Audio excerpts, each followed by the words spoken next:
Imagine it's 1937. The world's still reeling from the Great Depression, and a man named Napoleon Hill is putting the final touches on a book that'll change how people chase their dreams. That book, Think and Grow Rich, isn't just a guide, it's a fire starter. Hill believed success begins with a single, burning idea, a fire of desire. You don't just want something, you crave it with every fiber of your being. He wrote, "The starting point of all achievement is desire. Keep this constantly in mind. Weak desires bring weak results, just as a small amount of fire makes a small amount of heat." Feel that? It's not about wishing for a better job or a bigger house.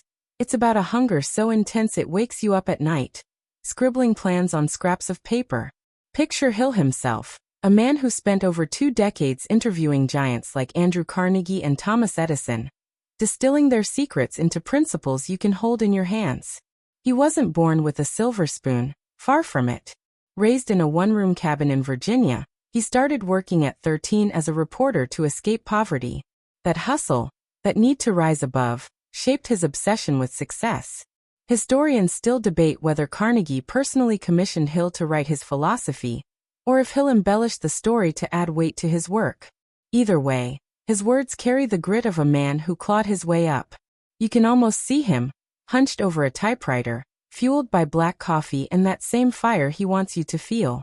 Now let's get a little weird. Did you know Hill claimed he once held imaginary cabinet meetings with historical figures like Abraham Lincoln and Socrates?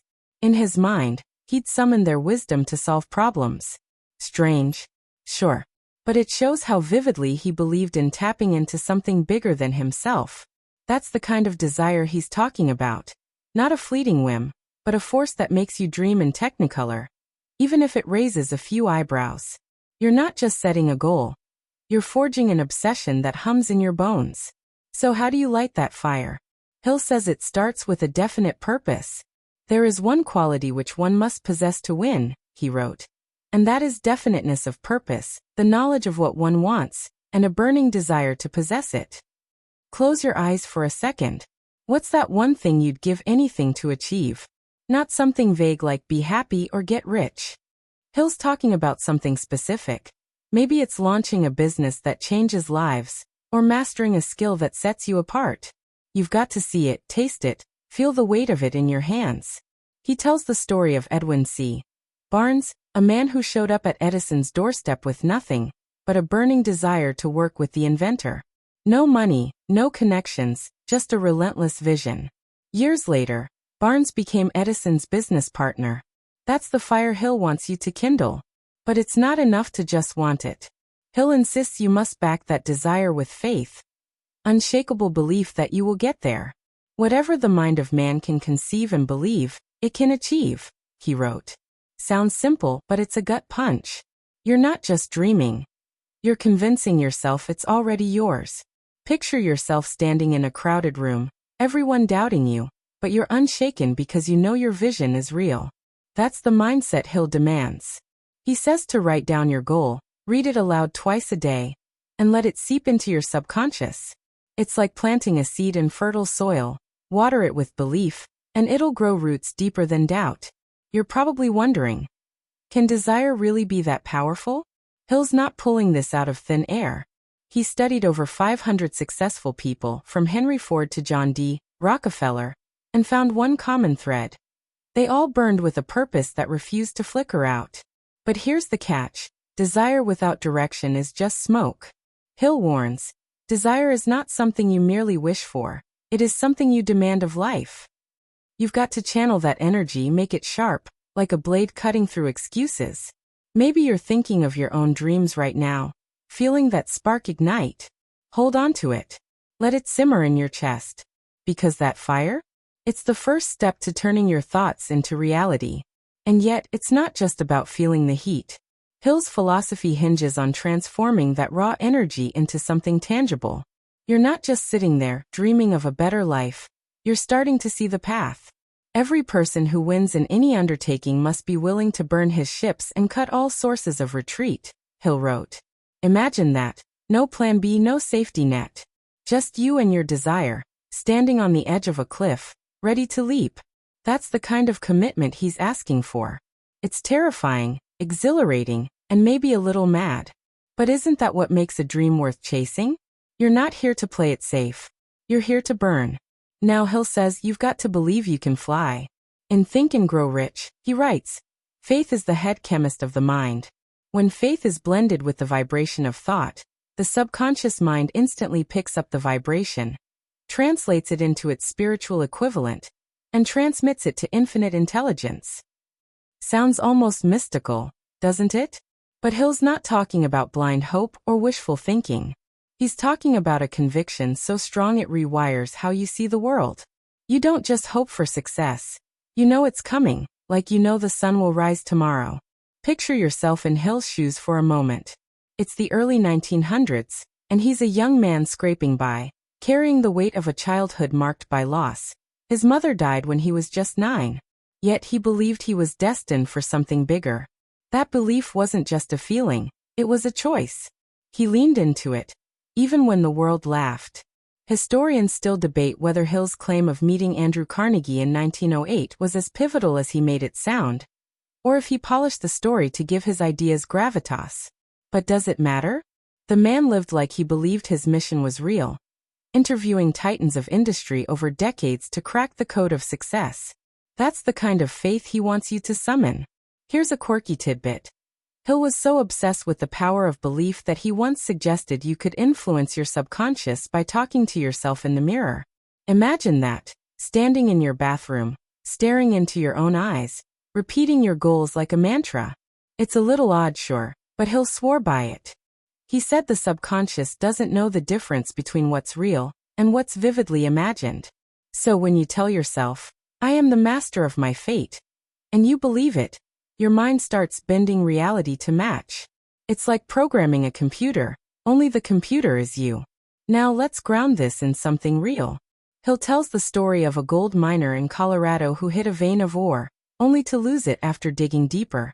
Defeated, he sold his equipment and quit. The buyer? He believed the gold was still there, hired an engineer, and found the vein just 3 feet from where the first miner stopped. Hill's point. Faith is the only known antidote for failure. You've got to trust your vision, even when the ground beneath you feels shaky. Maybe you're chasing a dream right now, a new career, a creative project, and the world's telling you to give up. Hill's voice cuts through the noise. Believe anyway. But belief isn't just about stubbornness. Hill says it's about visualization, seeing your success so clearly it feels like you're already living it. Create a definite plan for carrying out your desire, and begin at once, whether you are ready or not, to put this plan into action, he wrote. Close your eyes again. Picture your goal, not as a distant dream, but as your reality. Maybe you're walking into your own office, shaking hands with clients, or holding a book you wrote. Hill says to hold that image, let it burn into your mind. He believed the subconscious could be trained to seek out opportunities, like a heat-seeking missile locked on success. This isn't fluffy motivational talk. Hill's ideas came from studying people like Henry Ford, who visualized mass-producing cars when everyone else thought it was impossible. Ford didn't just believe. He acted like his vision was already true, and the world reshaped itself around him. That's the power Hill wants you to tap into. But here's the tricky part. Belief can falter. Doubt creeps in, whispering that you're not enough. Hill knew this. He wrote, every adversity, every failure, every heartache carries with it the seed of an equal or greater benefit. You've got to trust that even setbacks are part of the plan, pushing you towards something bigger. Maybe you're feeling that doubt right now. Life's thrown you a curveball, a rejection, a missed opportunity. Hill's not saying to ignore it. He's saying to reframe it. Believe that every stumble is teaching you something, sharpening your focus. He'd tell you to write down your goal again, read it aloud, let it sink deeper. Faith is a state of mind which may be induced, or created, by affirmation or repeated instructions to the subconscious mind, he wrote. It's like building a muscle. Repetition makes it stronger. You're not just chasing a dream. You're convincing yourself it's inevitable. And here's where it gets electric. Hill believed faith connects you to something bigger. Call it infinite intelligence, the universe, or just the energy of possibility. You're not alone in this. Your belief is like a signal, drawing resources, people, and opportunities to you. When you begin to believe in the possibility of your success, Hill wrote, you will attract the means to achieve it. Feel that spark? It's not just in your head, it's out there, waiting for you to claim it. You're not just dreaming anymore. You're building a bridge between what you want and what's real. And that bridge? It's made of belief. In Think and Grow Rich, Hill writes, all who succeed in life get off to a bad start and pass through many heartbreaking struggles before they arrive. The turning point in the lives of those who succeed usually comes at the moment of some crisis, through which they are introduced to their other selves. That other self is the version of you that knows exactly what you want and why. You're not just chasing a vague dream anymore. You're carving a path with purpose, a map so clear it feels like you could walk it blindfolded. Imagine Hill in the 1920s, crisscrossing the country, interviewing tycoons like John D. Rockefeller. He wasn't just collecting stories. He was hunting for the spark that set them apart. He found it in their clarity of purpose. Hill himself had to find his own. After a string of failed ventures, magazines, businesses, even a stint selling lumber, he hit rock bottom more than once. Yet he kept refining his goal, to distill the secrets of success into a system anyone could follow. Historians still debate whether Hill's setbacks were due to bad luck or his own overambition, but one thing's clear. Each failure forced him to get clearer about his mission. That's what he's asking of you now, to define your purpose with laser-like precision. Here's something odd about Hill. He was fascinated by the idea of a definite chief aim, to the point that he'd sometimes write his goals in elaborate, almost ritualistic detail, as if inscribing them on paper made them more real. Picture him at a rickety desk, pen scratching late into the night, outlining his vision with the precision of an architect. It's quirky, but it worked. He believed that a definite purpose takes the guesswork out of achievement. You can't hit a target you can't see. So what's your target?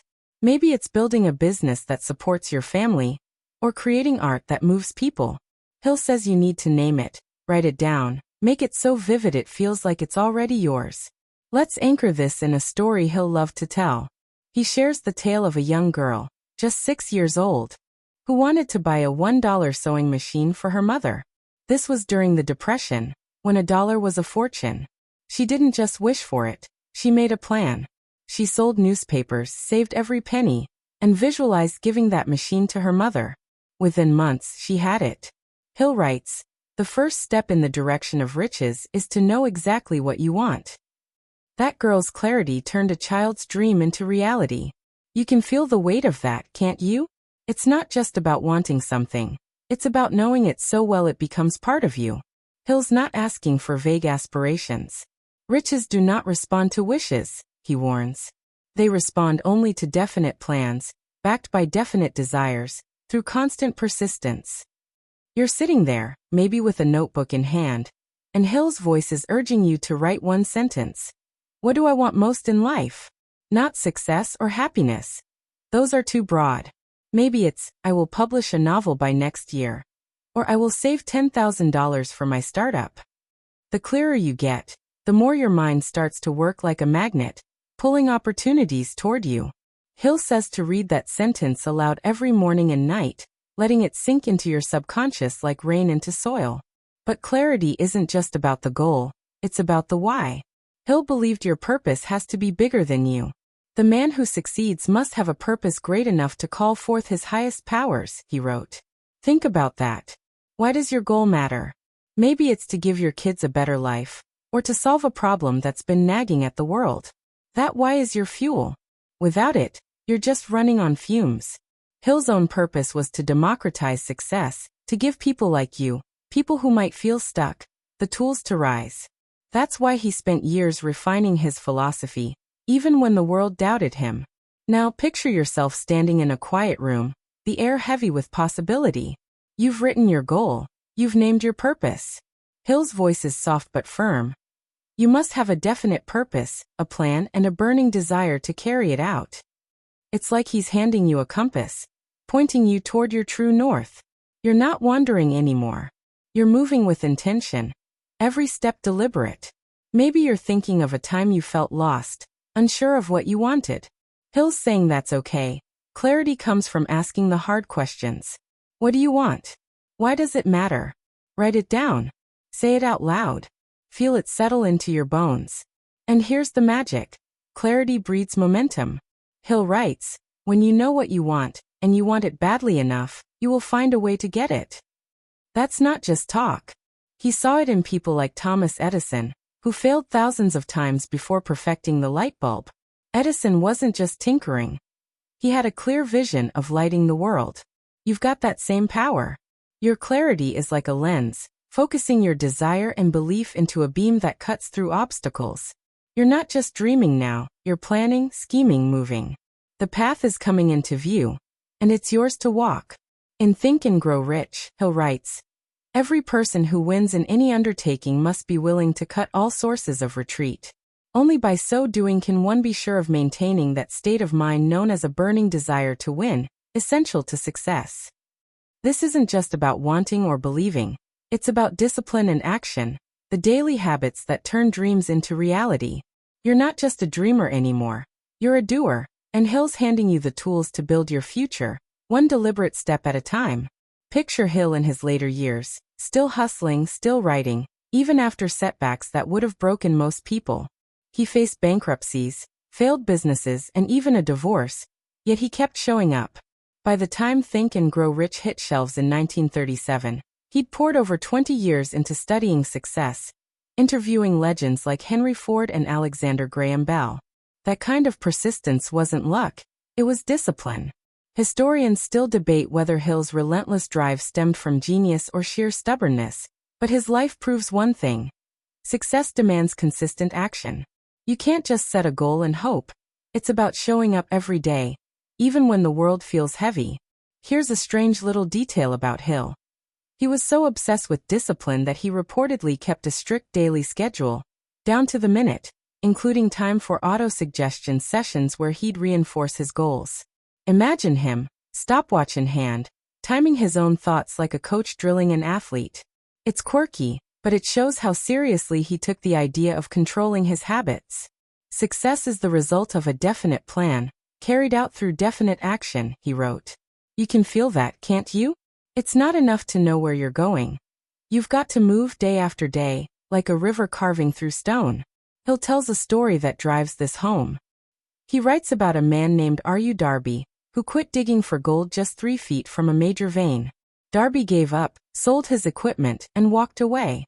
The buyer? He took action, hired an engineer, kept digging, and struck it rich. Hill's lesson: effort only fully releases its reward after a person refuses to quit.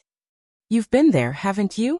Maybe you started a project, a blog, a business, a fitness goal, and hit a wall. Hill's voice is clear: keep going. Action, backed by discipline, is what separates the dreamers from the doers. Discipline sounds rigid, but Hill makes it feel alive. That he says, willpower and desire, when properly combined, make an irresistible pair. Picture yourself waking up early, maybe before the sun, your goal written on a piece of paper taped to your desk. You're tired, maybe doubting, but you take one step, write one page, make one call, learn one skill. That's discipline. It's not glamorous, it's gritty. Hill believed every small action compounds, like interest in a bank account. The person who succeeds is the one who forms the habit of doing things that failures don't like to do.